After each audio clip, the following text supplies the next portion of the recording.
जीवन का सबसे कीमती धन क्या होता है? एक शिष्य ने अपने गुरु से सवाल किया।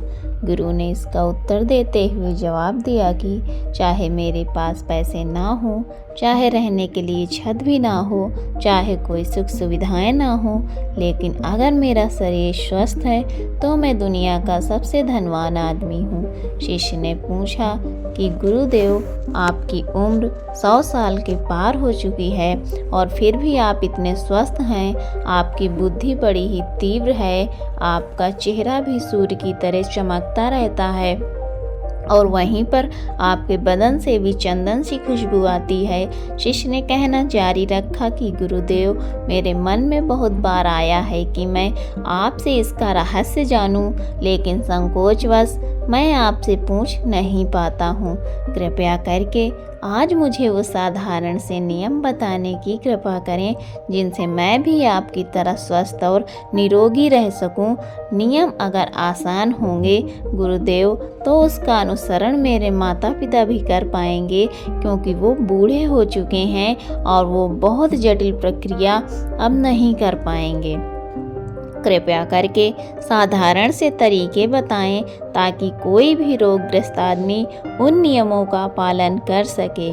गुरुदेव ने कहना आरंभ किया। सबसे पहले उन्होंने बताया कि सबसे पहले तुम्हें पाचन तंत्र की क्रिया को समझना होगा।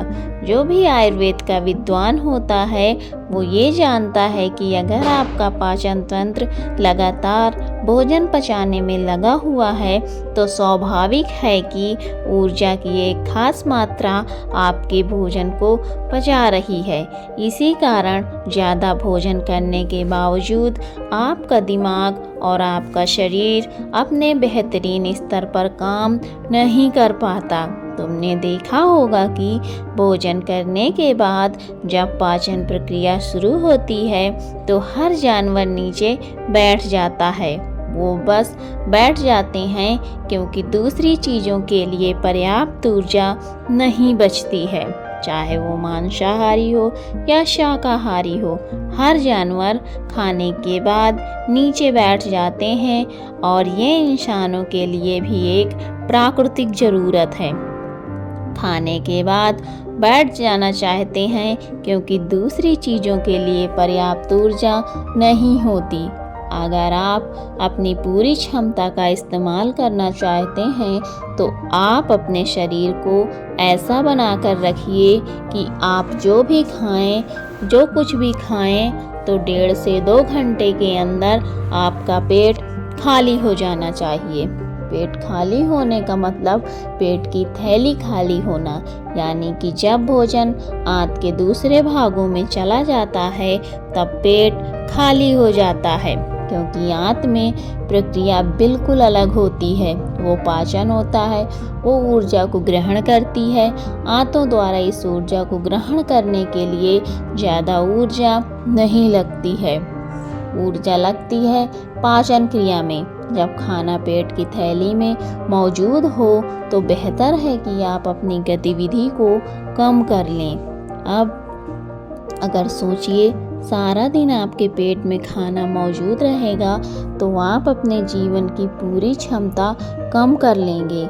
आप खुद देखिए कि जब आपके पेट में खाना मौजूद होता है तब शरीर कैसा महसूस करता है, और जब पेट खाली होता है तब शरीर कैसा महसूस करता है। आप खुद पाएंगे कि आपका शरीर और आपका दिमाग तब बेहतरीन रूप से काम करता है जब आपका पेट खाली होता है। इसका एक पहलू और है। देखिए, हम सब जानते हैं कि हमारा शरीर हर समय नई कोशिकाएं बनाता रहता है और पुरानी कोशिकाएं खत्म करता रहता है, जिससे हमारे शरीर का शुद्धिकरण होता रहता है। लेकिन जब भोजन हमारे पेट में होता है, यानी कि हमारा पेट जब खाली नहीं होता, तो ये शुद्धिकरण 80% कम हो जाता है। वो सारी गंदगी जो शरीर से अपने आप बाहर निकलती थी, अब वो निकलनी बंद हो जाएगी, जो कुछ समय बाद आपके लिए तरह तरह की समस्याएं पैदा करेगी। देखिए, योग में पेट का हमेशा साफ रहना बहुत ही महत्वपूर्ण होता है। किसी भी पारंपरिक प्रणाली में अगर आप देखेंगे तो आप पाएंगे कि जब भी आप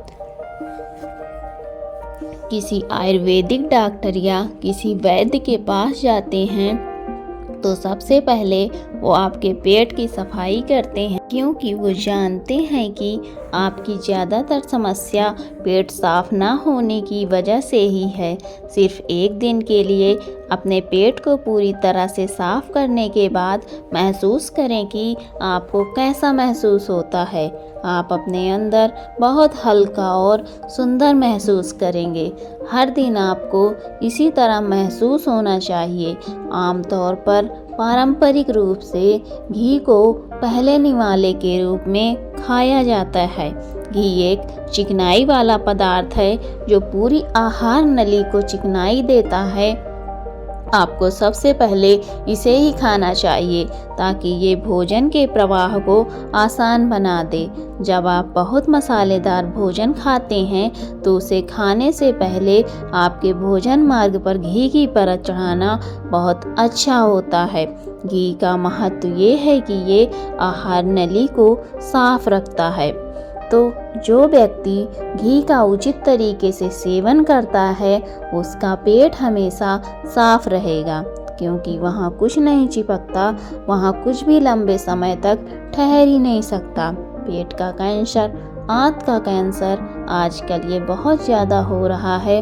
तो अगर आप एक निश्चित मात्रा में घी का सेवन करते हैं तो ये घटना बहुत कम हो जाती है, लेकिन उसके लिए घी सही गुणवत्ता वाला होना चाहिए।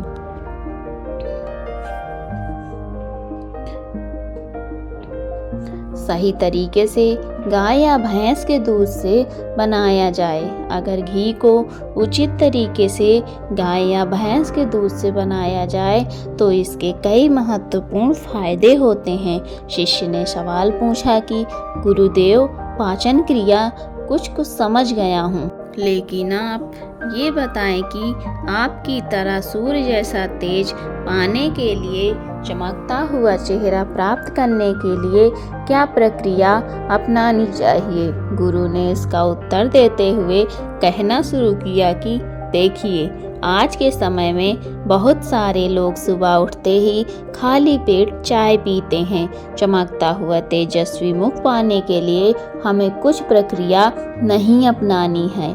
हमें बस अपनी दिनचर्या सही करनी है, अपना खान पान सुधारना है। सुबह खाली पेट चाय पीना जहर के समान होता है। वो धीरे धीरे आपके अंदर आपकी आंतों को कमज़ोर कर देता है।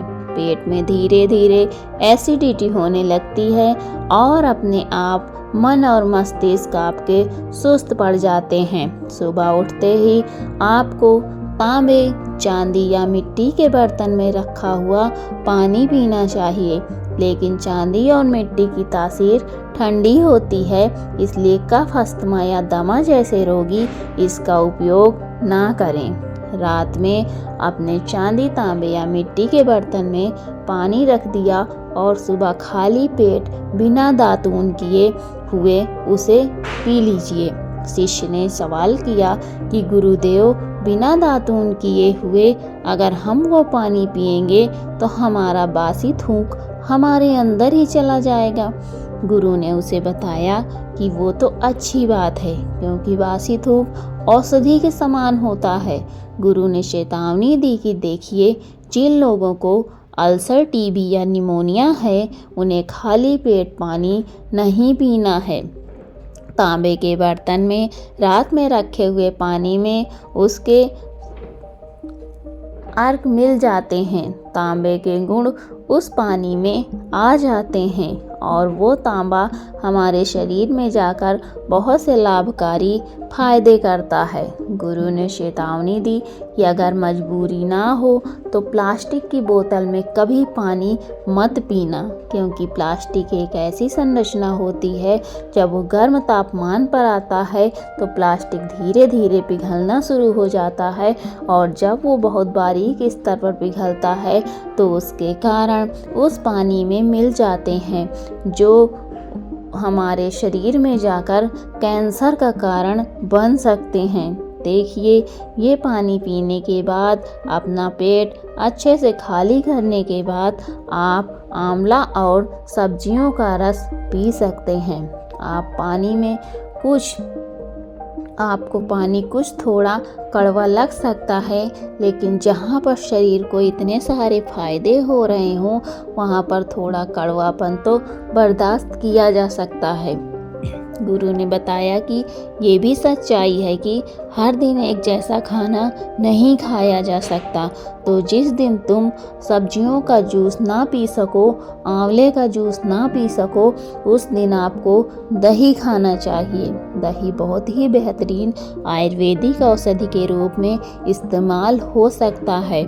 अगर उसको सही से इस्तेमाल किया जाए तो हमारे शरीर में बहुत सारी बीमारियों को वो जड़ से ख़त्म कर सकता है।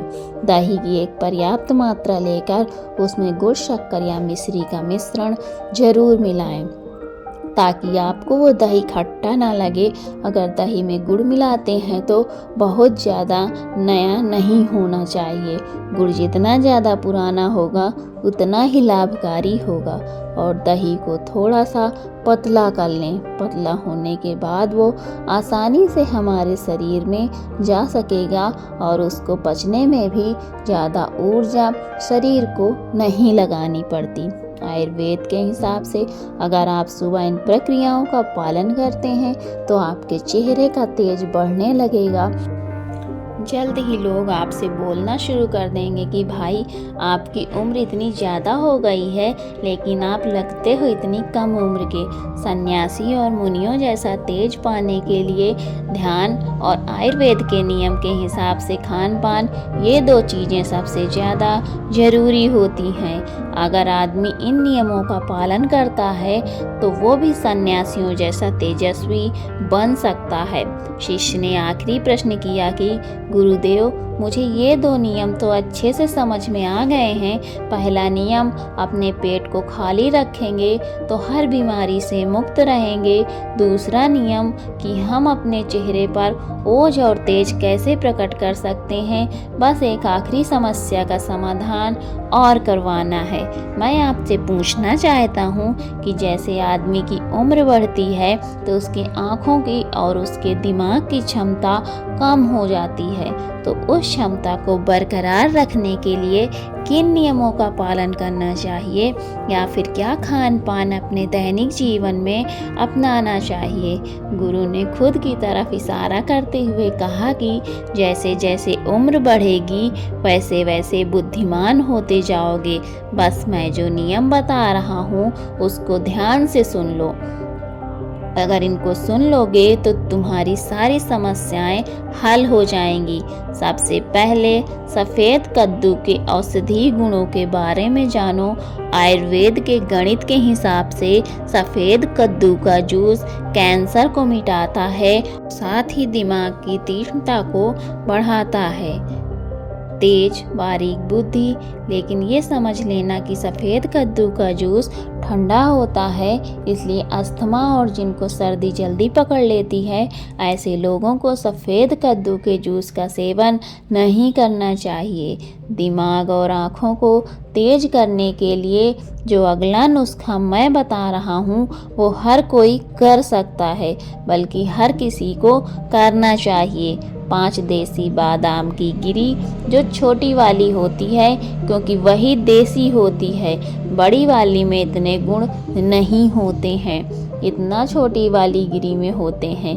5 छोटी बादाम की गिरी और 1 अखरोट रात को पानी में भिगो दो। सुबह उनके छिलके उतारो और उन्हें किसी पत्थर या खरल में याद रखना, पत्थर का खरल किसी ऐसे वैसे बर्तन में नहीं, क्योंकि इससे उसकी गुणवत्ता खत्म हो जाती है। उस पत्थर में डालने के बाद उसे मथना शुरू करो। धीरे धीरे जब आप उसे पीसेंगे तो वो बारीक होने लगेगा। उसके बाद उसमें दूध डालना शुरू करो। ऊपर से दूध गाय का होना चाहिए, वो सबसे ज़्यादा बेहतरीन रहेगा दिमाग के लिए। इस्तेमाल करने को भैंस या बकरी का भी कर सकते हैं, लेकिन गाय का दूध सबसे ज़्यादा महत्वपूर्ण हो जाता है। जब दिमागी समस्याओं के बारे में बात आती है तब अब उस बादाम और अखरोट को दूध के साथ पीसना शुरू करो। धीरे धीरे जितना आप पीसेंगे उतनी उसकी गुणवत्ता बढ़ती जाएगी। अब कुछ लोगों को लग रहा होगा कि दूध के साथ हम बादाम यूं ही खा लें तो, या फिर पत्थर के खरल में पीसने की बजाय उसे मिक्सी में पीस लें। तो मैं बताता चलूं कि पत्थर के खरल में उसे पीसने के बाद उसकी गुणवत्ता 100 गुना ज़्यादा बढ़ जाती है। अच्छे से गाय के दूध में पीसने के बाद जब आप इसका सेवन करेंगे तो आपकी आँखें और आपका दिमाग, इनके लिए ये बहुत ही लाभकारी रहेगा। जिन लोगों को भूलने की समस्याएं होती हैं, जो छोटी छोटी चीज़ें रखकर भूल जाते हैं, जो लोग दिमागी रूप से परेशान रहते हैं, तनाव बना रहता है, चीज़ों के बारे में ज़्यादा सोचते रहते हैं, ऐसे लोगों के लिए यह ठंडाई का काम करेगा। उनके दिमाग में एक ठंडक पहुंचाएगा, जिससे उनका दिमाग अपने बेहतरीन स्तर पर काम कर पाएगा।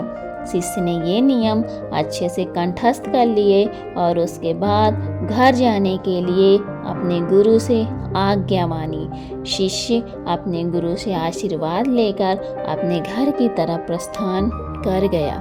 तो दोस्तों, कैसी लगी आज की कहानी? अपनी राय हमें कमेंट बॉक्स में ज़रूर बताइएगा और इसको अपने दोस्तों के साथ शेयर करिएगा। तो मिलती हूँ आपसे अगली कहानी में। तब तक के लिए अपना ख्याल रखिए और मुझे ज़्यादा से ज़्यादा सपोर्ट करिए। Thanks for watching. Keep loving and keep supporting.